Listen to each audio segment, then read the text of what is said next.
At 3:07 a.m., my wife's fetal heart monitor went flatline silent. A hand with jangling bracelets and a French manicure yanked the plug from the wall and hissed in a cold voice, "House rules." The ER nurse spun around, alarms snapped awake, and Marley Yates, our HOA president in a trench coat, blinked like a raccoon caught in stadium lights. I was already running toward her. Every second stretched into an eternity as the medical staff scrambled to pre-connect the vital equipment monitoring my wife and unborn child. I'm Elias Pike, the quiet type who builds custom guitars and keeps to himself.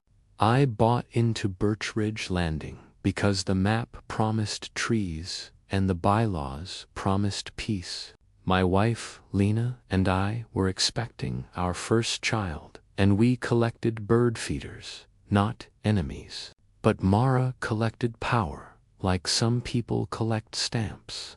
Her hair had more structure than most governments, and she signed her emails with a phrase sent from the Office of Community Integrity. She had fined me $200 for what she called unauthorized wind chimes. Then $300 more for improperly cheerful seasonal flags. When pregnancy nausea had us eating popsicles on the porch at 2 a.m., she filed a formal complaint citing after-hours refrigeration noise. I stopped engaging with her madness. She escalated like it was her full-time job. What followed became a campaign of harassment that would make a dictator blush. She photographed our trash cans like paparazzi stalking celebrities, documenting every alleged infraction with timestamps and multiple angles. She measured our porch light with a Lumen app on her phone and declared it tyrannically bright in a 17-page report submitted to the board. After our baby shower, she issued a $750 notice for balloon residue disruption because 2 ribbons had blown into the HOA-maintained shrubbery. She would inspect our yard by stepping over our hedge without permission, counting what she called non-conforming perennials, which was also her term for neighbors with independent thoughts. When Lena's OB put her on bed rest due to complications, we requested consideration for quiet hours through the HOA Facebook page. Mara replied within minutes with a PDF titled Community Store, a bizarre list of rituals, including ringing a welcome bell outside the expectant home at sunrise to set a tone of collective accountability. We declined politely through email. The next morning at 6 a.m. sharp, cowbells rang outside our bedroom window for 15 minutes straight. At noon, a notice appeared on our door stating failure to participate, fine pending.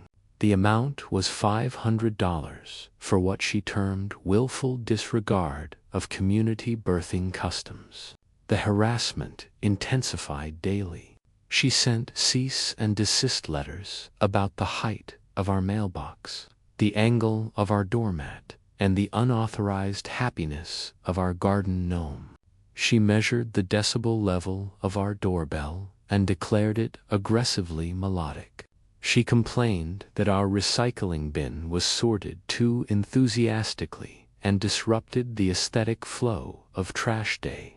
Each complaint came with fines ranging from $50 to $500. We kept every document, every email, every text message. My neighbor, Dev Patel, a software engineer with more smart doorbells than sense, started recording her visits to our property without her knowledge. What we didn't know was how useful that footage would become. At 1:40 a.m., exactly 1 week after the cowbell incident, Lena doubled over with severe pain. Her face went white, and she could barely speak through the contractions. We drove to St. Gabriel, through fog so thick it looked like cotton batting pressed against the windshield. I parked under a flickering light in the emergency bay and practically carried her inside. 10 minutes after triage got her situated while nurses were hooking up monitors and starting an IV, I texted my sister to feed our cat. Out of paranoia that had become habit, I opened our porch camera app on my phone.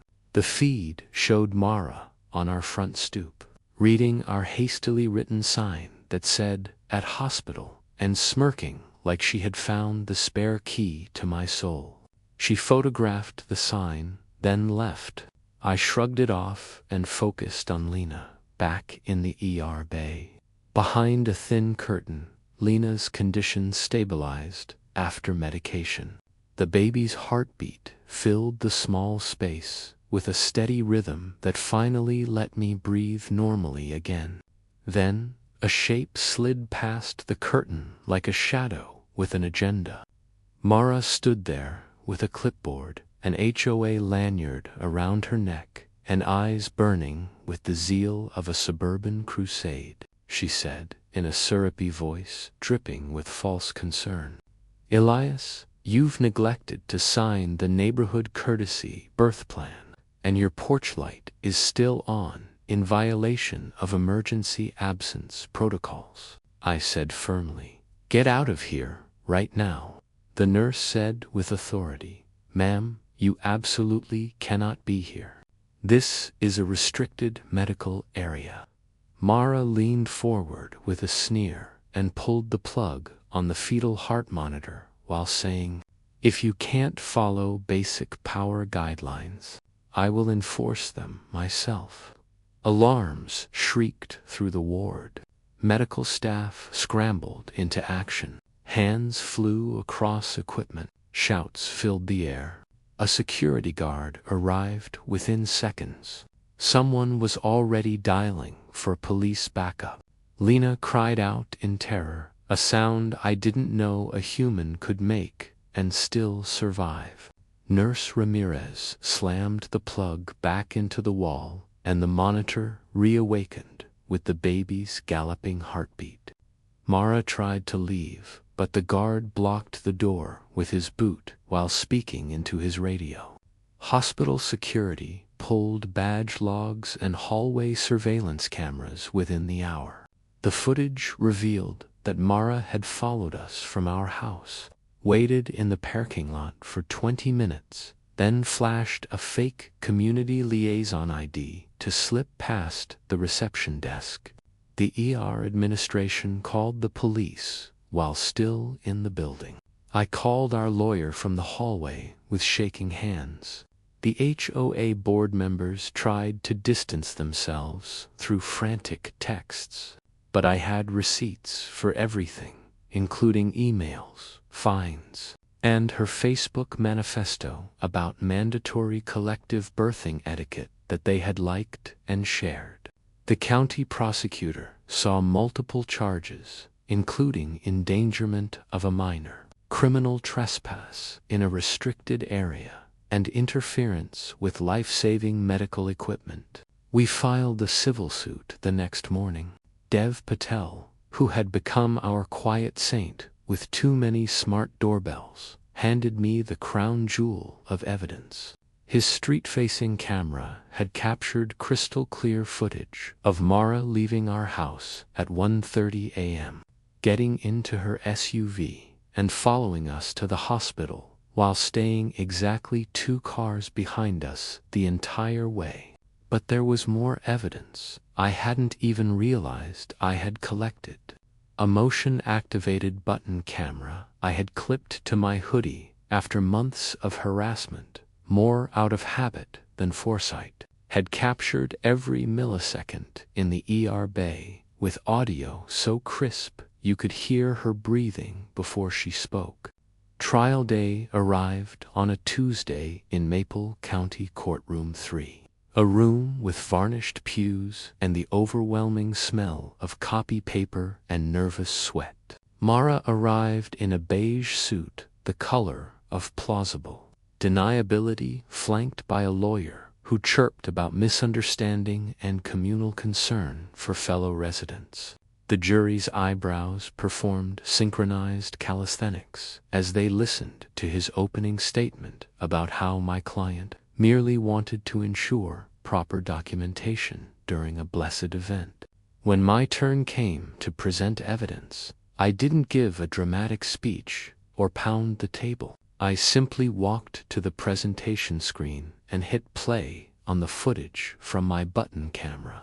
The courtroom screen lit up with the ER curtain, my wife's terrified face, and the green heartbeat line moving steadily across the monitor. You could hear Mara's bracelets jangling as she moved. You could hear her say with venomous clarity, "House rules," right before the sharp click of the plug being pulled. The monitor went dead, and the alarm's banshee wail filled the courtroom. Several jurors gasped. One covered her mouth in horror. The room held its breath for 30 agonizing seconds of footage showing the medical chaos that followed. Nurse Ramirez testified about the medical danger with clinical precision. Security testified about the breach with dates and times. Dev testified about the stalking with his multiple camera angles. The prosecutor finished with a blown-up photograph of the HOA lanyard Mara wore that night, clearly printed with Birch Ridge Landing, compliance captain, making our community better, one rule at a time. The jury foreman didn't even look at Mara when he delivered the verdict in a voice thick with disgust. Guilty on all counts, including felony interference with medical treatment, criminal trespass, and assault by culpable negligence. The civil court proceedings that followed were like a parade with better music and bigger prizes.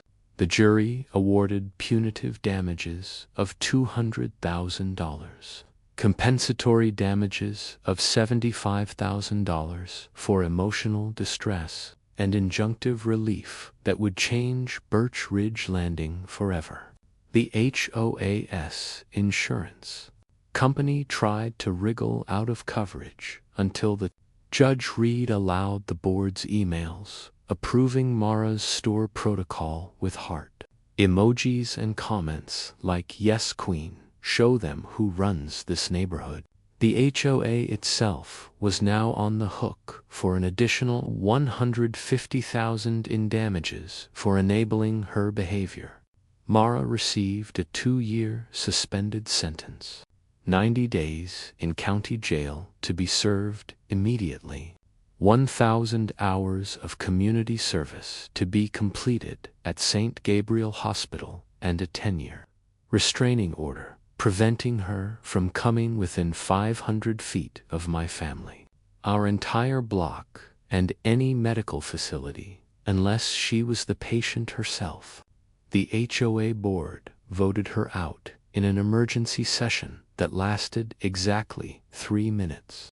The consent decree went even further, requiring board training on